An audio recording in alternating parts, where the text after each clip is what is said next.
ഒരു മിനിറ്റ് നിന്നില്ല സാർ, ഒരു മിനിറ്റ് ഞങ്ങൾ ബാക്കിലേക്ക് മാറാം.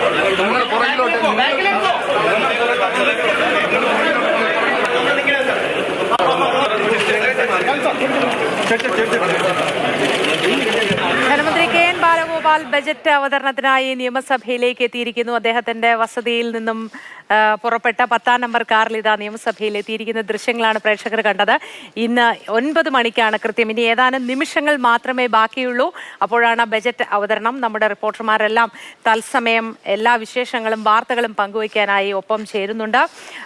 പ്രശാന്ത് കൃഷ്ണ ഇപ്പോൾ നമ്മോടൊപ്പം ചേരുന്നു. പ്രശാന്ത്, വളരെ പ്രതീക്ഷകളോടുകൂടി കെ.എൻ. ബാലഗോപാൽ എന്ന ധനമന്ത്രി ഇപ്പോൾ നിയമസഭയിലേക്ക് എത്തിയിരിക്കുകയാണ്. എല്ലാ ഒരുക്കങ്ങളും അവിടെ സജ്ജമാണോ? എന്തൊക്കെയാണ് പ്രതീക്ഷിക്കേണ്ടത്? ഏറെ പ്രതീക്ഷ നൽകുന്ന ഒരു ബജറ്റ് തന്നെ ആയിരിക്കുമോ ഇത്തവണത്തേത്? വളരെ പ്രതീക്ഷയോടെ തന്നെയാണ് ഇന്നത്തെ സംസ്ഥാന ബജറ്റിനെ ജനങ്ങൾ നോക്കിക്കാണുന്നത്. കാരണം ഒന്ന്, ഈ സാമ്പത്തിക പ്രതിസന്ധിയുടെ കാലമാണ് സർക്കാരിനെ സംബന്ധിച്ച്. പിന്നെ തെരഞ്ഞെടുപ്പ് കാല ബജറ്റ് ആയതുകൊണ്ട് തന്നെ പൊതുവെ ജനങ്ങൾക്കൊരു പ്രതീക്ഷ ഉണ്ടാകും. വലിയ തരത്തിലുള്ള ഇളവുകൾ അല്ലെങ്കിൽ നികുതി ഭാരങ്ങൾ ഇല്ലാത്ത ഒരു ബജറ്റ് ഉണ്ടാകും എന്ന ഒരു പ്രതീക്ഷയുണ്ട്. അപ്പോൾ അതുകൊണ്ട് തന്നെ അത്തരത്തിൽ സർക്കാരിന്റെ ഭാഗത്തുനിന്നുള്ള പ്രഖ്യാപനങ്ങൾ എന്തൊക്കെയാണ് എന്നത് ജനങ്ങൾ നോക്കിക്കാണുകയാണ്. ഏറ്റവും പ്രധാനമായും സംസ്ഥാനത്തെ വലിയൊരു വിഭാഗം ജനങ്ങൾ, ഏകദേശം 60 ലക്ഷത്തിലധികം വരുന്ന ജനങ്ങൾ സാമൂഹ്യക്ഷേമ പെൻഷനെ ആശ്രയിച്ച് അല്ലെങ്കിൽ അത് അവരുടെ ഒരു ഉപജീവനത്തിന്റെ ഒരു മാർഗമായി നിൽക്കുന്ന ഒരു സാഹചര്യമുണ്ട്. അപ്പോൾ കഴിഞ്ഞ 4 മാസമായി ഈ പെൻഷൻ കുടിശ്ശികയാണ്. അപ്പോൾ ഈ കുടിശ്ശിക നികത്തുന്നതിനെ പരിഹരിക്കുന്നതിന് വേണ്ടിയുള്ള അല്ലെങ്കിൽ അവർക്ക് കിട്ടാത്ത പണം കിട്ടുന്നതിനുള്ള നടപടി ഈ ബജറ്റിൽ ഉണ്ടാകുമോ? ഒപ്പം തന്നെ ക്ഷേമ പെൻഷൻ വർധന എന്നൊരു നടപടിയിലേക്ക് സർക്കാർ കടക്കുമോ? ഇതെല്ലാം പണം വേണം. അപ്പോൾ അത്തരമൊരു സാഹചര്യത്തിൽ ഈ ബജറ്റിൽ നിന്ന് പൊതുജനം പ്രതീക്ഷിക്കുന്ന ഒട്ടനവധി കാര്യങ്ങളുണ്ട്. അത് ഓരോ വിഭാഗത്തിന്റെയും കാര്യങ്ങൾ എടുത്താൽ പൊതുവായി ജനങ്ങളുടെ ഒരാവശ്യം കണക്കിലെടുത്താൽ കഴിഞ്ഞ ബജറ്റിൽ ഇന്ധനത്തിന് 2 രൂപ സെസ് വർദ്ധിപ്പിച്ചിരുന്നു. അതുകൊണ്ട് മറ്റ് സംസ്ഥാനങ്ങളൊക്കെ 2 രൂപ ഇവിടെ നിരക്ക് പെട്രോളിനും ഡീസലിനും കൂടുതലാണ്. ഈ ലോക്സഭാ തെരഞ്ഞെടുപ്പ് കാലത്തെ ബജറ്റ് ആയതുകൊണ്ട് തന്നെ അന്നുണ്ടാക്കിയ ഒരു ഭാരം, അത് ജനങ്ങളിൽ ഉണ്ടാക്കിയ രോഷം, അതെല്ലാം തണുപ്പിക്കുന്നതിന് വേണ്ടി ഈ സെസ് എടുത്തു കളയുമോ എന്നത് ഏറ്റവും പ്രധാനപ്പെട്ട ഒരു കാര്യമാണ് അറിയാനിരിക്കുന്നത്. കാരണം 750 കോടി രൂപ സമാഹരിക്കുകയായിരുന്നു ഇവരുടെ ലക്ഷ്യം. സർക്കാരിനകത്തെ ക്ഷേമ പെൻഷൻ സീഡ് ഫണ്ടിലേക്ക് വേണ്ടി പണം കണ്ടെത്തുന്നതിന് വേണ്ടിയാണ് ഈ പണം അന്ന് സെസ് പിരിക്കാൻ തീരുമാനിച്ചത്. പക്ഷേ ഈ സീഡ് ഫണ്ടിലേക്ക് ഈ പണം ലഭിച്ചാൽ തന്നെ ഒരു മാസം പെൻഷൻ നൽകുന്നതിന് 900 കോടി രൂപ വേണം. അപ്പൊ ചുരുക്കത്തിൽ പറഞ്ഞാൽ സർക്കാരിന് ക്ഷേമ പെൻഷൻ കൊടുക്കാനും സാധിച്ചില്ല.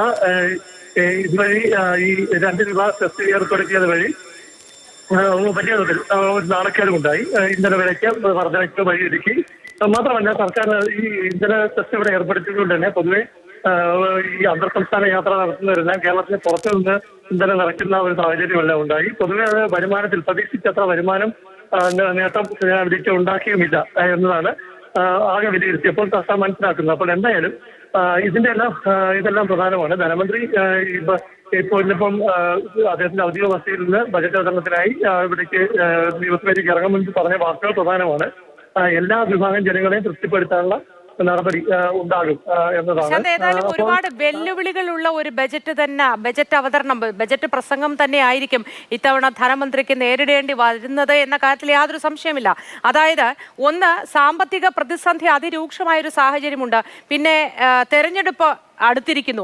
ഈ സാഹചര്യത്തിൽ ഒരു തരത്തിലും നികുതിയുടെ അധിക ഭാരം ജനങ്ങളിലേക്ക് വരാത്ത തരത്തിൽ, എന്നാൽ കുടിശ്ശികകൾ കൊടുത്തോ കൊടുത്തില്ലേ എന്നുള്ള തരത്തിലൊക്കെ വളരെ നയപരമായ ഒരു ഇടപെടൽ കൂടി ഈ ബജറ്റിൽ നടത്തേണ്ടതുണ്ട്. അക്കാര്യങ്ങളൊക്കെ മാനേജ് ചെയ്ത് പോകുന്നതിൽ ഒരു വെല്ലുവിളി തന്നെയാണ് ഈ വർഷം അനുഭവിക്കേണ്ടി വരിക, അല്ലേ?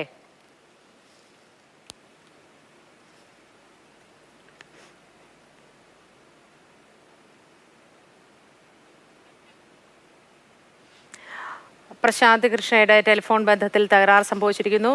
തുടർന്നുള്ള നിമിഷങ്ങളിൽ പ്രശാന്തുമായി ഫോൺ ബന്ധത്തിൽ തുടരാൻ സാധിക്കുമെന്ന് പ്രതീക്ഷിക്കാം. പ്രശാന്ത് കൃഷ്ണ ഫോണിലുണ്ട്. പ്രശാന്ത്, കേൾക്കാമോ?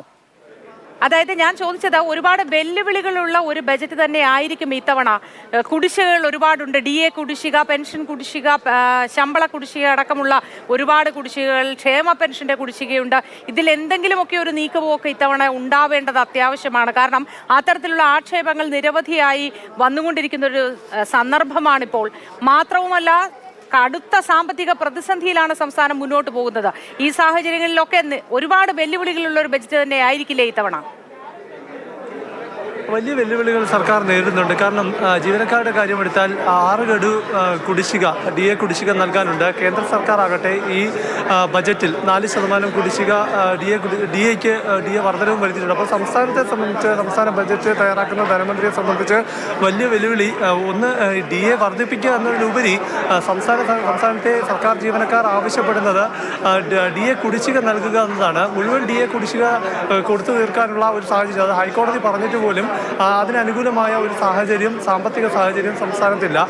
അപ്പോൾ അതുകൊണ്ട് തന്നെ ഈ സർക്കാർ ജീവനക്കാരെ തൃപ്തിപ്പെടുത്തുന്നതിന് വേണ്ടി കുറച്ച് ഗഡുക്കൾ, ഏതാനും ഗഡുക്കളെങ്കിലും ആശ്വാസമായി നൽകുന്നതിന് വേണ്ടിയുള്ള പണം ഈ ബജറ്റിൽ വകയിരുത്തുമോ എന്നതാണ് ഇവരും ഉറ്റുനോക്കുന്നത്. അത് സർക്കാർ ജീവനക്കാരുമായി ബന്ധപ്പെട്ടവർ ഉറ്റുനോക്കുന്നത്. മറ്റൊരു പ്രധാനപ്പെട്ട കാര്യം, ജീവനക്കാരെ തൃപ്തിപ്പെടുത്തി നിർത്തുക എന്നത് സർക്കാരിനെ സംബന്ധിച്ച് ഒരു പ്രധാനപ്പെട്ട ഒരു കാര്യമാണ്. അപ്പോൾ അതുകൊണ്ട് തന്നെ ഒരുപക്ഷെ അടുത്ത പുതിയ ശമ്പള കമ്മീഷനെ, അവരുടെ ശമ്പളം പുതുക്കുന്നതിന് വേണ്ടിയുള്ള ശമ്പള കമ്മീഷനെ നിയമിക്കാനുള്ള ഒരു സാധ്യതയും പ്രഖ്യാപനവും ഇന്നത്തെ ബജറ്റിൽ പ്രതീക്ഷിക്കുന്നു. ഏതായാലും പെൻഷൻകാരുടെ അടക്കമുള്ള കുടിശ്ശികകളുണ്ട്. ഈ കുടിശ്ശിക തീർക്കുന്ന കാര്യത്തിൽ ഒരു പരിഹാരമോ ഒരു പാക്കേജോ ഇന്ന് ഉണ്ടാകുമെന്ന് അവർ പ്രതീക്ഷിക്കുന്നു. തീർച്ചയായും അത്തരം കാര്യങ്ങൾ പരിഗണിച്ചിട്ടുണ്ടെന്നാണ് മനസ്സിലാക്കുന്നത്. ഒപ്പം ഈ KSRTC നമ്മളിപ്പോൾ നൽകുന്ന പരമ്പര തന്നെ പെൻഷൻകാരുടെ ദുരിതമെല്ലാമാണ്. അപ്പോൾ ഈ KSRTCയുമായി ബന്ധപ്പെട്ട KSRTCയിലെ പ്രതിസന്ധി പരിഹരിക്കുന്നതിന് വേണ്ടിയുള്ള പാക്കേജുകൾ അല്ലെങ്കിൽ ധനസഹായമെല്ലാം ഈ ബജറ്റിന്റെ ഭാഗമായി വരുമോ എന്നത് മറ്റൊരു പ്രധാനപ്പെട്ട കാര്യം. ഏതായാലും ഈ സാമൂഹ്യക്ഷേമ പെൻഷൻ കുടിശ്ശികയുണ്ട്. ആ കുടിശ്ശിക നൽകി തീർക്കുന്നതിന് വേണ്ടിയുള്ള ഒരു പ്രഖ്യാപനം, ഫണ്ട് വകയിരുത്തൽ ഇന്നത്തെ ബജറ്റിൽ ഉണ്ടാകുമോ എന്നത് ഏവരും ഉറ്റുനോക്കുന്ന ഒരു കാര്യം തന്നെയാണ്. ഏറ്റവും പ്രധാനം, സർക്കാരിനെ സംബന്ധിച്ച് ഒരു തെരഞ്ഞെടുപ്പ് കാലത്തെ ബജറ്റ്